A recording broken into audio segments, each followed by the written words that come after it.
Olá, sejam bem-vindos ao canal Senhora Literatura. Hoje eu vou falar de um livro fora da caixa, bem diferente de tudo que vocês já devem ter visto por aí, por isso prestem atenção que eu tenho certeza que vocês vão gostar muito. O autor é Willy Bortolini e o livro é Relatos de um Náufrago. E também ele tem um subtítulo que se chama Relatos de um Náufrago ou Apêndice 15 BAEY 889044, a Grande Enciclopédia Geral dos Mitos. Então, eu fiz questão de ler também esse subtítulo porque ele é interessantíssimo e fala muito sobre essa obra, que é uma grande brincadeira híbrida, né? É um livro que é difícil de classificar, inclusive. Ele é feito em forma de poemas, mas tem muita prosa, né? O próprio Willy já comentou em algumas participações que ele teve em lives, né? De que esse livro, a grande história que ele conta é muito mais através da prosa do que da própria poesia. E vocês vão entender um pouquinho do que eu tô falando daqui a pouco, quando eu começar a ler. Mas antes, eu quero apresentar então para vocês, né? Quem é o Willy Bortolini, o autor de Relatos de um Náufrago. O Willy Bortolini, ele nasceu em Palmas, no Paraná, e ele é formado em Educação Física, o que é algo bem interessante, né, ter essa formação diversificada, e ele escreve também literatura, né, escreve poemas, escreve contos, e ele também trabalha em navios, né? Ele trabalha no Costa Serena, que é um navio que faz um roteiro na Ásia, né? E ele cita, inclusive, que essa foi uma grande inspiração, né, para ele escrever Relatos de um Náufrago, né? Então tem tudo a ver com essa experiência do Willy trabalhando em navios, trabalhando do outro lado do mundo, né?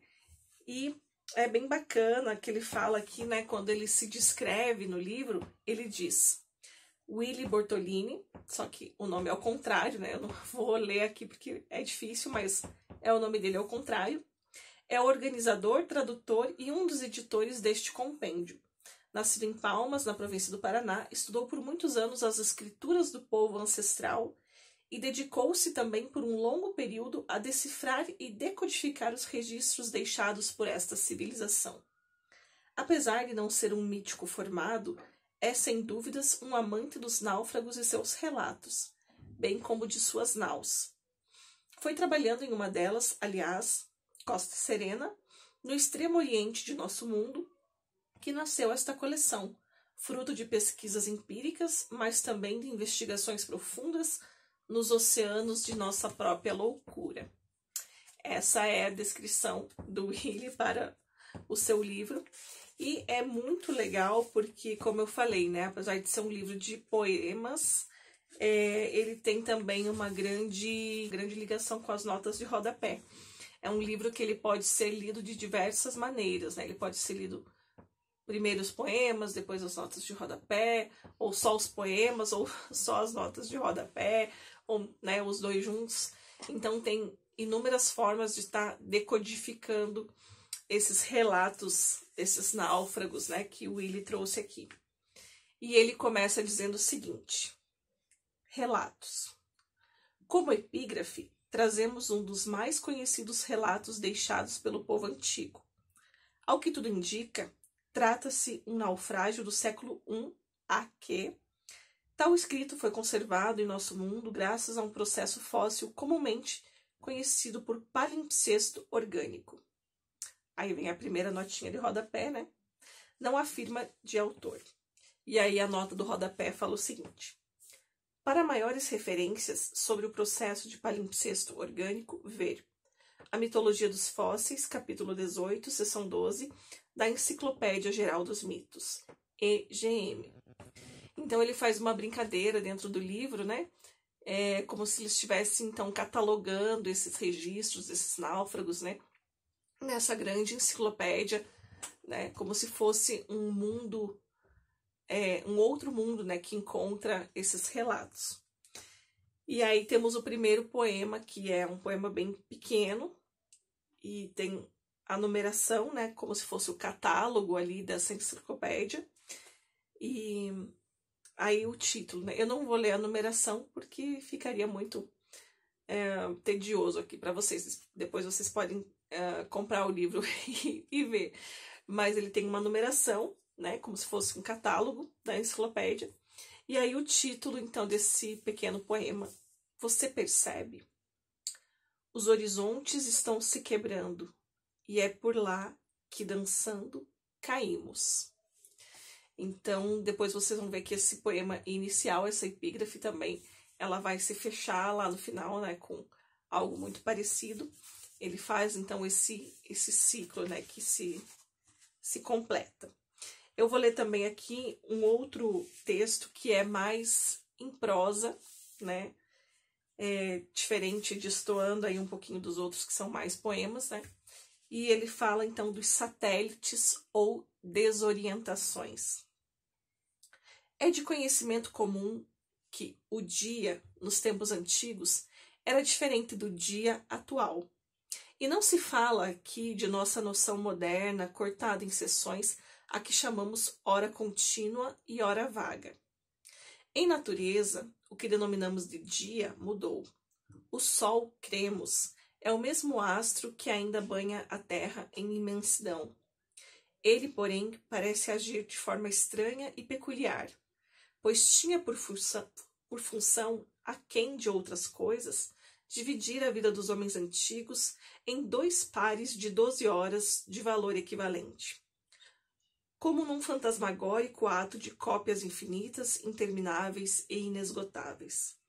O Sol, acreditem ou não, parecia circundar o mundo em vez de pendular entre um extremo e outro do universo, como hoje o faz, tecendo a vida do povo ancestral nesta dupla cópia que se alternava, fantasticamente em eventos chamados de dia, 31, pleno de luz, tal como o nosso, e noite, um intervalo de escuridão profunda, 32, que são as notas de rodapé, né? Depois eu vou ler para vocês. Como ocorre os pesadelos ou as pequenas mortes que nos tomam vez ou outra durante a existência. Seguem 3 pequenos relatos sobre este processo.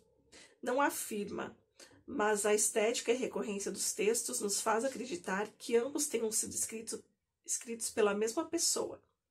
A titulação 1, C e ômega é arbitrária. E aí nós temos, né, a nota de rodapé 31, que é lá quando ele fala do dia, né, eventos chamados de dia, e a nota diz nominação que perdurou até nossa era. E aí quando eles falam, né, em um intervalo de escuridão profunda, que é a nota 32, se diz: e mesmo em uma noite calada, dizia escuras verdades. Encontrado no parágrafo 3º de quinta estrofe de Prodígio. Aí tem a numeração, né, da Enciclopédia Geral dos Mitos, simulacros. Ou o famoso: noites que de negra presença me plantavam um branco revés, em trôpegos de autor desconhecido. Idem mais 2. São muitas as menções desta estranha manifestação da natureza, de excêntrica e curiosa composição. Então, vocês podem ver que é até difícil de ler aqui, fica um pouco confuso, e essa é a ideia mesmo, né? Porque os poemas e os textos, eles se misturam e acontecem muito com as notas de rodapé. E é, então, uma distopia, né? Um outro mundo, e eles achando estranho esses relatos que falam de noite escura e tudo mais. E eu vou ler aqui um outro trechinho, né, que fala: o gosto há momentos, muda como luzes no final da tarde. Parece que esta coisa simples de nomear o mundo com um filtro meu é que dá substância à matéria. Então esse é um outro trechinho.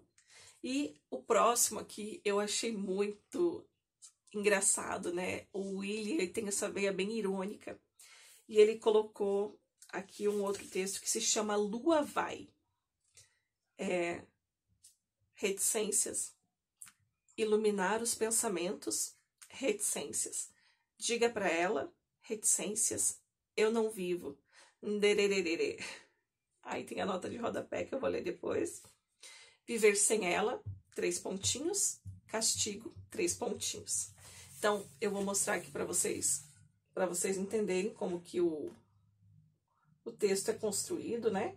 Então, ele tem a numeração aqui, né, que seria o registro lá na enciclopédia geral dos mitos, o título, que quem for aí dos anos 90, como eu, vai lembrar, né, da Lua Vai, e vejam que tem aí as notas de rodapé, que são uma parte muito importante do livro. E aí eu vou ler aqui para vocês, então, a primeira nota de rodapé, que é lá no título, né, que fala Lua Vai. Aliás, antes tem uma nota de rodapé que é sobre a numeração, né? E fala o seguinte: o texto não está completo, ainda que seja parte de transcrição precisa encontrada em uma antiga nau perdida nas regiões mais meridionais de nosso mundo. Sabemos disto, pois existem outras partes em diferentes locais, partes que fazem encaixe perfeito com tais versos. A autoria registrada em um destes pedaços parece ser de G. Eleuginetac. Só que se você ler ao contrário, né, esse Eleuginetac é Catinguelê. Então, como eu falei, né, quem é aí dos anos 90, que teve a juventude aí nos pagodes do Catinguelê, vai lembrar, né, da Lua Vai. Então, uma brincadeira que o Willy faz aqui que, né, fica bem interessante. Aí, sobre o título, então, né, Lua Vai, ele fala, subsequente ou contígua à transição das eras, ocorreu um dos maiores fenômenos já registrado em letra. Tal acontecimento é conhecido como a queda da Lua. Muitos mitólogos se puseram a estudar o que significa tal passagem ou o que significou o cair deste objeto no mundo antigo. Objeto este que, como se acredita, era o oposto do Sol. Um grande farol às avessas, dependurado na abóbada celeste, a jorrar uma luz pálida no mundo quando enegrecido pela ausência do astro-rei. É inegável que tal cataclismo causou inúmeras mortes e foi, sem dúvidas, um dos fenômenos responsáveis pelo distanciamento dos fossos. Aí, quando a gente tem, né, o nderererê, a nota de rodapé fala o seguinte: aqui acredita-se uma onomatopeia que representa o terrível estrondo que fez o tal astro enquanto despencava em direção à Terra. E aí eles falam, né, viver sem ela. A repetição do pronome, acreditamos, refere-se à impermanência própria da Lua. Tal fato é bastante acreditado pelos estudiosos, visto a quantidade de relatos que emaranham este mágico astro à vida dos homens. Há muitas citações de rompantes de raiva, amor ou até mesmo assassínios motivados pela Lua. Sua existência e queda, muito provavelmente devido ao efeito tórpico desencadeado pelo esvaziamento da luz que a esse astro estava relacionado. A exemplo, destacamos: a Lua me traiu. Fiquei sozinha e louca. B. Ospilac, que ao contrário seria banda Calypso, né? E aí, outra numeração da Enciclopédia Geral dos Mitos, Astros. Então, vejam que é uma brincadeira, né? Como eu falei, vou mostrar de novo aqui, né? Então, com um número, né? De onde estaria na enciclopédia, o título, né? Brincando aqui com a letra e dizendo muito mais nas notas de rodapé. E agora, para terminar, então, né? Eu vou ler aqui, como eu falei para vocês, o Willy tá brincando o tempo todo, né? Então, ele começou lá com aquele poeminha, Você Percebe, e aqui no final ele vai também escrever, né? Você percebe ao contrário, como ele brinca muito com esse escrever ao contrário. E aí ele conclui, né? Levantemos quietos, pois não é aqui que os vértices se hão de alinhar. Então, é um livro realmente fora da caixa, né? É um livro que, a princípio, causa um estranhamento e é muito bom que isso aconteça, porque uma característica da literatura é nos causar, né, esse estranhamento. E se torna muito interessante, então, de você ler e reler, né, ler os poemas, ler as notas de rodapé. Então eu super indico aí, se você gosta, né, de literatura fora da caixa, de conhecer coisas novas e de prestigiar os autores aqui paranaenses. Conheça então Relatos de um Náufrago, do Willy Bortolini, pela editora Artology, tá? Depois eu vou deixar aqui na descrição do vídeo, onde vocês podem adquirir, né? E me contem depois o que vocês acharam, se vocês gostaram, se acharam muito diferente, né? Se já conheciam o Willy, se já conheciam o livro. Se vocês ainda não forem inscritos, aproveitem, se inscrevam aqui no canal, deixem o like se vocês gostaram, indiquem para outras pessoas. Se não quiserem, né, perder nenhum conteúdo, ativem o sininho das notificações. E muito obrigada por terem ficado até agora aqui comigo. E nos encontramos na próxima quinta-feira. Tchau, tchau!